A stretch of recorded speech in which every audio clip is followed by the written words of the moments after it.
Hola, estoy aquí de nuevo para comentar algunos pasajes del libro de Emilio Lledó sobre la educación.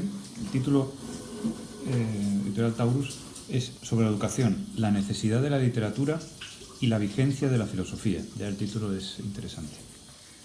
Ya en el anterior vídeo hablé de otro aspecto de la burocracia y tal, y ahora ya va a hablar de los planes de estudio. Y bueno, voy a empezar a leer aquí directamente. Es quizá en la transmisión de los conocimientos en donde radica la mala organización de nuestro sistema educativo. No puedo por menos de referirme, aunque sea brevemente, a la enseñanza media, cuyos fracasos contribuyen indudablemente al fracaso universitario. El sistema educativo de un país es un organismo interrelacionado, y todos sus engranajes se impulsan mutuamente o mutuamente se deterioran y se frenan. Muchas veces me he planteado el problema de por qué los alumnos de las escuelas alemanas, que normalmente solo tienen clase por la mañana, acaban su bachillerato habiendo cursado todo lo que necesitan para su enseñanza universitaria y hablando correctamente por lo menos un idioma moderno. Al lado de esto, nuestros bachilleres, con clases de mañana y tarde, agobiados de exámenes, asfixiados de libros de texto que tienen que aprender, y que por supuesto acaban haciéndoles rechazar aquello que aprenden, sin apenas tener con el saber un contacto relajado y estimulador, memorizando de los idiomas modernos esquemas gramaticales que solo les sirven para maltraducir, acaban siendo víctimas de una inicua profanación intelectual.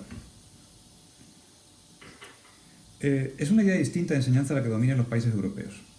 Los alumnos utilizan el texto únicamente como consulta, como instrumento de trabajo, no como fichero de noticias, la mayoría de ellas inútiles y que, como ocurre en nuestro país, son objeto exclusivo de aprendizaje. El aspecto creativo, crítico, se cultiva fundamentalmente sobre la base de trabajos personales, de lecturas continuadas, de comentarios, en los que se deja crecer y esponjar la capacidad de cada alumno.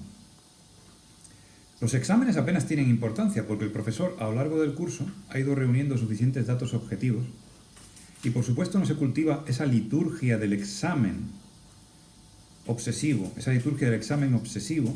que en determinados meses del año aflora como una enfermedad crónica y mortal de nuestra pedagogía. El panorama que el estudiante universitario se encuentra no es mucho más atractivo. Cada curso está compuesto por determinadas asignaturas que obligatoriamente tiene que cursar y con unos profesores, muchos de ellos profesores asignaturescos, sin vocación y entusiasmo por su hermosa profesión, que le impartirán la asignatura. Bueno, la mayoría de estudiantes, hoy ya poco contestatarios, acaban acatando, dice al inepto de turno. Bueno, aquí se mete un poco con algunos profesores, ¿no? Eso. Con un conformismo y un escepticismo que hace juego con el fenomenal chantaje que supone al aceptar a aquel profesor que les ofrecerá el correspondiente aprobado en junio. Después de todo, la carrera es una suma de exámenes y aprobados. Bueno, precisamente los conocimientos que integran estas carreras de filosofía, y letras, se presta a una mayor movilidad y fluidez. Bueno, el ejemplo de filosofía y letras, ¿no? Podría haber cogido otro. Como filósofo coge ese ejemplo y compara. Y aquí creo que viene algo muy interesante, sí. Por ejemplo, como es sabido en la mayoría de las universidades alemanas, los estudiantes de filosofía han de escoger dos especialidades, y subrayo eso yo, han de escoger. Una principal y otra secundaria. Así se da el caso de que un estudiante curse durante 10 semestres aproximadamente filosofía y anglística, o geografía y romanística, o germanística e historia, o filología griega y deporte. Fíjate las mezclas, ¿no? Pero además, las materias de esos cursos varían cada semestre y no se anquilosan en asignaturas planificadas, sino que dentro de cada especialidad se programan semestralmente los cursos y seminarios. De esta forma, los profesores valiosos de una especialidad serán seguidos semestre tras semestre por sus alumnos, ya que al no existir la asignatura y el programa fijo, cada curso van variando sus temas y presentando de sus materias en ese desarrollo vivo y creador único capaz de mantener la idea de ciencia y el sentido del conocimiento. Un ejemplo, entre muchos que podrían ponerse, lo ofrece el actual plan de estudio de la Facultad de Filología de la Universidad Complutense, de Madrid, supongo, ¿no? Supongamos un estudiante que desee cursar filología inglesa o filología semítica. No sabemos qué paternalistas y, por supuesto, ininteligibles planificadores han decretado lo siguiente. Antes de llegar en tercer curso a las respectivas filologías, han de estudiar en el primer año Lengua Española 1, Literatura Española 1, Historia de la Filosofía, una lengua clásica y una lengua moderna. En el segundo año, Lengua Española 2, Literatura Española 2, Lengua Clásica 2 y Lengua Moderna 2. Bueno, qué originalidad, ¿no? La experiencia de una consulta hecha a estudiantes de estas disciplinas habla de su desesperación.